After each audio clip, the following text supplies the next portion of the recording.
Hey, we're back here talking about some Blackbird chords again. My friend Kieran has come up with some a little composition. It's his first composition. He's been graceful enough to share it with my friends on YouTube, and so be sure to tell him exactly what you think of it in the comments. No, don't. It's his first. It's his first composition.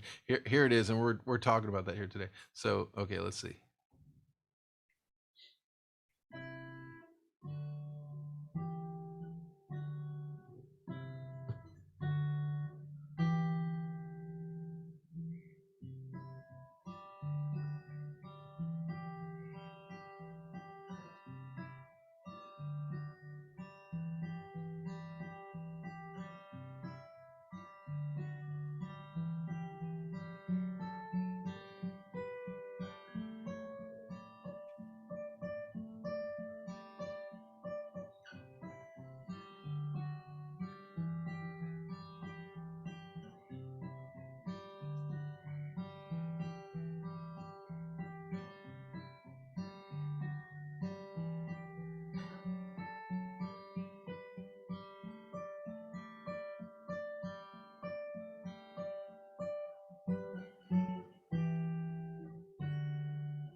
There we go. Very nice. So YouTube land, we've actually already listened to this a couple times, and we're recapping some stuff we've already talked about.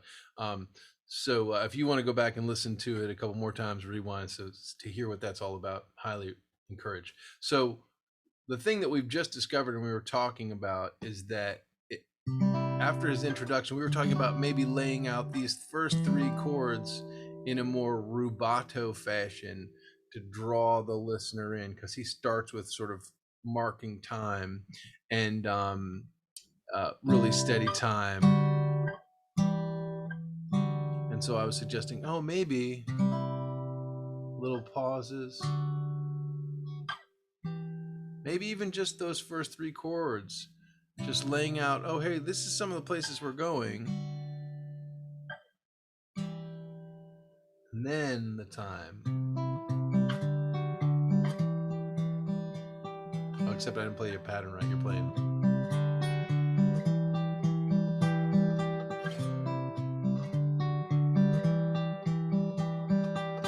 And then the other thing we discovered is that there's this thing that happens in the first, shall we say, verse, or the first A section, where we hear.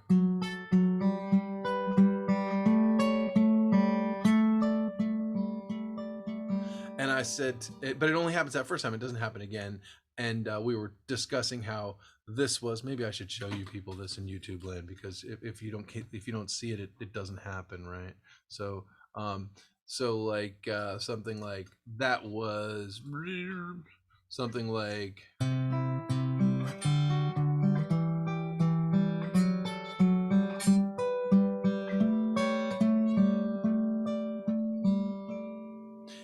Oh, a little pause there too. Maybe some different pauses in your piece could kind of give it a little energy, more acceleration. So and he this was a mistake when he in the performance, but I really like it.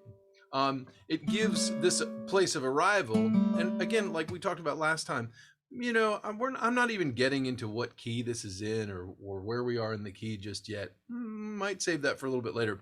But this is definitely a point of we're arriving someplace, and it strengthens that arrival doing that. I really like it. So I'm encouraging Kieran to maybe consider keeping that. And we talked a little bit about how our mistakes are really the things that make us us, because the stuff that we do right, we probably learned from somewhere else. So do with that what you like. But somebody said that to me once, that our mistakes are actually the thing that make us us, that make us unique. And sometimes that's an argument for, hey, maybe, keeping those mistakes. I think so. I like, I generally learn a lot from mistakes. So, okay. So my vote is for keeping that. And I'm going to go ahead and be so bold as to say that perhaps you might consider actually going so far as to move that arrival bass note from here to the open D string, and maybe even, oh look, I changed this. I went ahead and I put my, as opposed to playing this chord, so this is A and G and D, maybe really just really stating that D chord, so it's just D, A, and D. It's a very strong arrival that way, whereas this is maybe slightly less resolved, or slightly less resolved, because right here you have A and G and D, which is a suspension, a sus chord, if you will.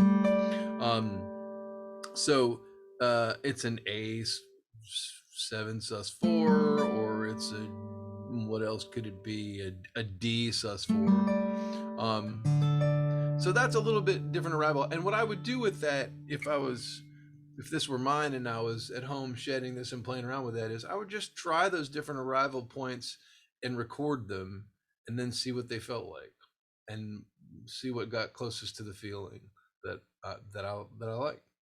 Okay, so a second. I didn't really fully appreciate how he executes that arrival. So check this out. I'm going back to right before that, and you'll hear.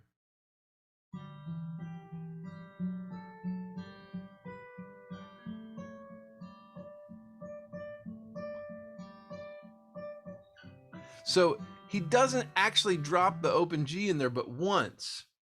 And that's kind of cool. Actually, that's kind of nifty. And that, so I might play with that. If you accept this mistake that made you, it's going to shift the balance of the whole thing. Anytime you shift one thing, it shifts the balance, and you see how the other parts sound with that shifted balance, and where they are in the balance now. So but it's interesting. I'm gonna play that one more time, because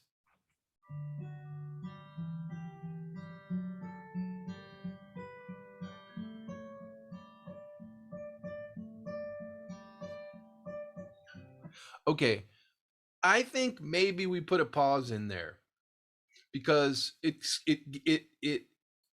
is how I would do it. It's your piece. This is what I would do. Right. Okay. So is in arriving there something like, maybe we're going,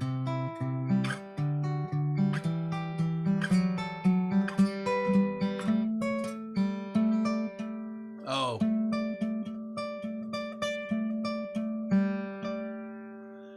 I'd only put that G in there once and sort of wait for it for the end. So I've really arrived at this, because that's a fairly strong arrival, because you're only getting that A and D, so it really sounds like a D chord. That's why I was going to that D there. Maybe the second time, or another time, or a final time, you actually change the bass note, but I'll play that again.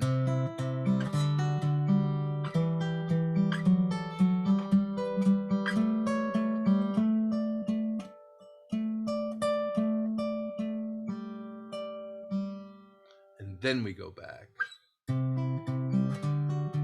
because that gives us a little bit of drama, a little bit of, hey, what's going to happen next? And waiting on that G waits a little bit to introduce the suspension, and therefore waits a little bit to introduce the question mark after we've got the period, because we arrive.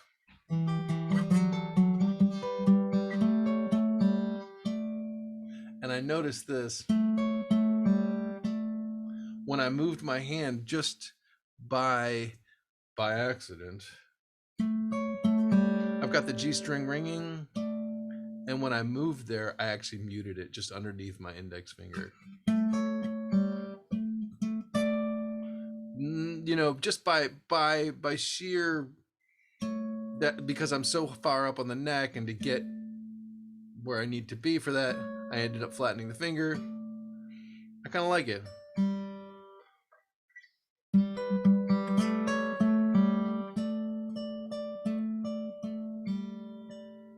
And then back. Oops, sorry. Oops, that ain't it.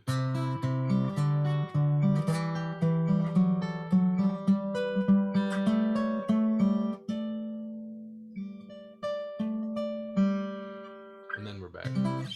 At any rate, I think it would be interesting to have that actually resolve, maybe leave the G out and then bring it back in, and then we come back down the neck and do just repeat the first section of the tune.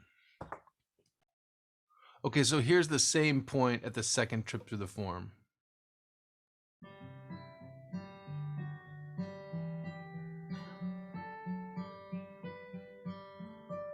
So it doesn't do the...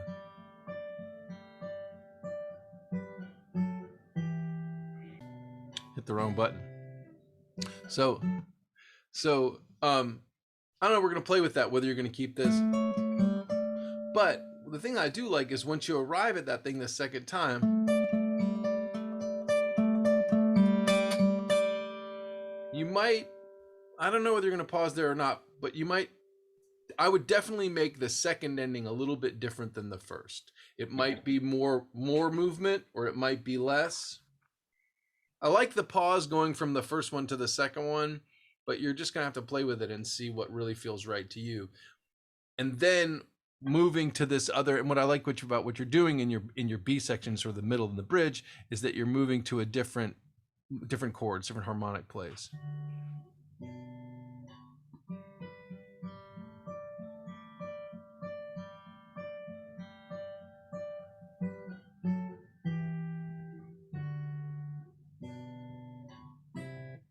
Right, so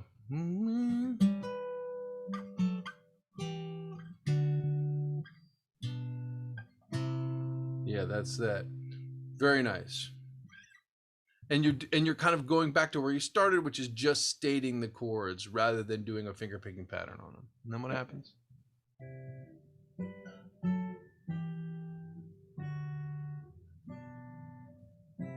Okay. Again, what I would do, not right or wrong. You can keep this. I won't charge you extra for this. Right? You do this.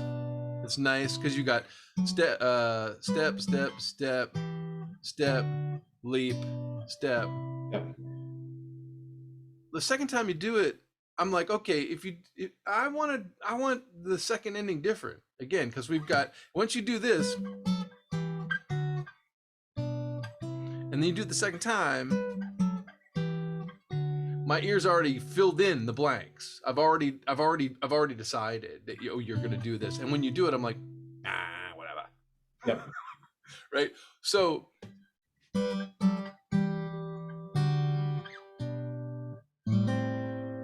okay, you can have that for no extra. That's what I heard. What I heard in my brain was like, oh, was that when I first heard this thing, I was like, oh, maybe we're gonna go, because also we have not. And this is A minor 7, just for what I was. This bridge goes like this, and he does that twice, or Kieran does that twice. But now we're thinking, well, what if it was? So instead of zigging, you zag, and it creates a little extra interest. You could also, if you're thinking about, we're talking about adding the pauses and stuff in the beginning, maybe make that part of that a little bit more rubato in there, and then see what happens. Again, it's like about the shifting balance. Unfortunately, today we're out of time, but it's like a game show. So, but we'll come back to that end of the B section hopefully next week, and maybe we'll see what playing with this stuff in the balance of these couple of sections inspires out of working with the other sections. We'll see what happens. It's good stuff. It's cool. Thanks.